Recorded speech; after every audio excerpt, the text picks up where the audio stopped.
السلام علیکم۔ میرا نام عامر حسن برہانوی ہے۔ میرا تعلق درس و تدریس کے ساتھ ہے، لیکن میں شاعری بھی کرتا ہوں اور تھوڑی بہت نثر بھی لکھ لیتا ہوں۔ شاعری میں عامر میرا تخلص ہے۔ برہانوی اپنے نام کے ساتھ لکھنے کی 3 وجوہات ہیں۔ پہلی وجہ یہ ہے کہ برہان اللہ تعالیٰ کے مقدس کلام قرآن کا ایک صفاتی نام ہے، تو اس کی نسبت کی وجہ سے میں برہانوی ہوں۔ دوسرا یہ ہے کہ برہان حضور صلی اللہ تعالیٰ علیہ وآلہ وسلم کا صفاتی نام بھی ہے، جو سورہ یوسف میں بیان ہوا ہے، تو اس وجہ سے بھی حضور صلی اللہ تعالیٰ علیہ وسلم کی نسبت کی وجہ سے بھی میں برہانوی ہوں۔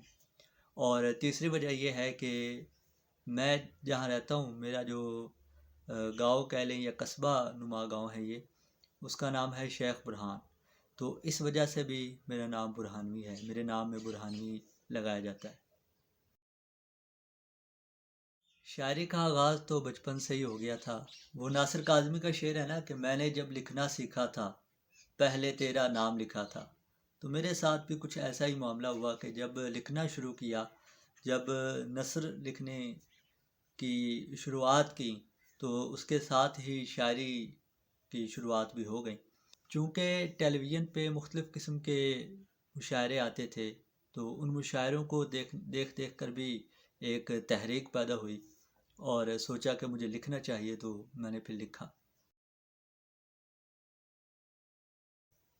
شاعر بننے کی کوئی وجہ نہیں ہوتی، یا تو آپ شاعر ہوتے ہیں یا آپ شاعر نہیں ہوتے۔ یہ اللہ تعالیٰ کی طرف سے ایک انعام ہوتا ہے کہ وہ آپ کو ایک ہنر یا ایک فن آپ کو عطا کرتا ہے۔ آپ کو بس یہ کہ ایکسپلور کرنا ہوتا ہے، تلاش کرنا ہوتا ہے یا ڈھونڈنا ہوتا ہے۔ آپ کے اوپر یہ چیز ریویل ہوتی ہے، اچانک پتہ چلتا ہے کہ میں تو یہ بھی ہوں یا میں یہ ہوں۔ بچپن میں ہی پتہ چل گیا تھا کہ شاعری کا مجھے شوق بھی ہے اور میں شاعری لکھ بھی سکتا ہوں۔ بچپن میں چونکہ علامہ اقبال رحمۃ اللہ علیہ کا مضمون کئی بار لکھا ہے اسکول میں اور لکھوایا جاتا تھا۔ اس کے علاوہ علامہ اقبال رحمۃ اللہ علیہ کی تعریفیں ہمارے اساتذہ کرتے تھے، اور ہمیں جو ہے وہ بتاتے تھے، ہمیں علامہ اقبال رحمۃ اللہ علیہ کا کلام ہمیں سناتے تھے، اور ہمارے اسکول کی دیواروں پر بھی علامہ اقبال کے اشعار لکھے ہوتے تھے، تو ان کو پڑھ کر بھی علامہ اقبال رحمۃ اللہ علیہ سے بڑی محبت ہو گئی۔ تو لیکن علامہ اقبال سے ہٹ کے اگر کسی شاعر نے متاثر کیا ہے تو بشیر بدر ہے، قتیل شفائی، اس کے علاوہ مرزا غالب نے مجھے بہت زیادہ متاثر کیا ہے۔ ان کی شاعری جو ہے نا آفاقی شاعری ہے، جس کی وجہ سے میں بہت زیادہ متاثر ہوا ہوں۔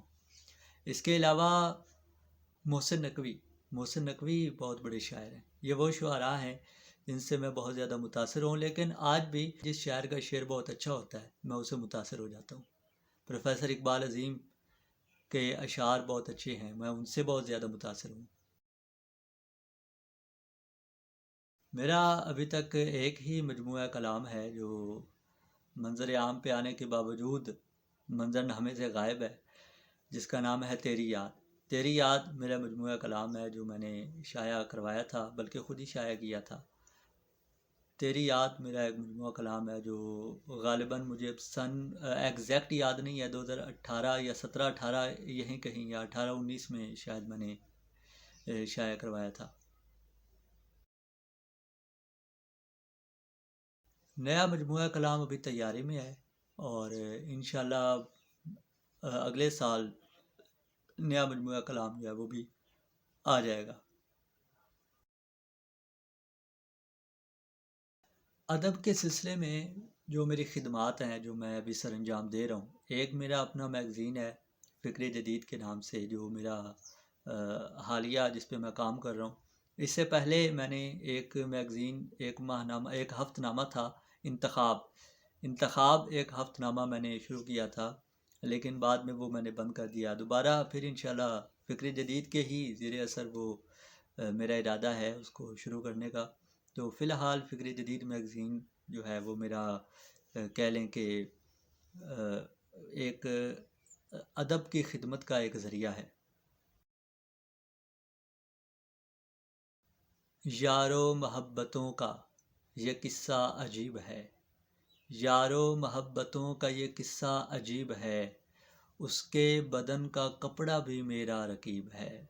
آرزوئے وصل میں گزری تمام عمر، آرزوئے وصل میں گزری تمام عمر، لیکن شب ہجر ہی ہمارا نصیب ہے۔ اور اس سے بڑھ کے کیا کوئی تکلیف کی ہو بات، غم بھی وحید یہ ہے جو دل کے قریب ہے۔ بزرگوں کی بات یہ کہی آتی ہے مجھ کو یاد، محبوب اس کو رکھیے جو رب کا حبیب ہے۔ لکھتا ہے نئے زمانے میں باتیں پرانیاں، عامر بھی سچ کہو بھلا کوئی ادیب ہے۔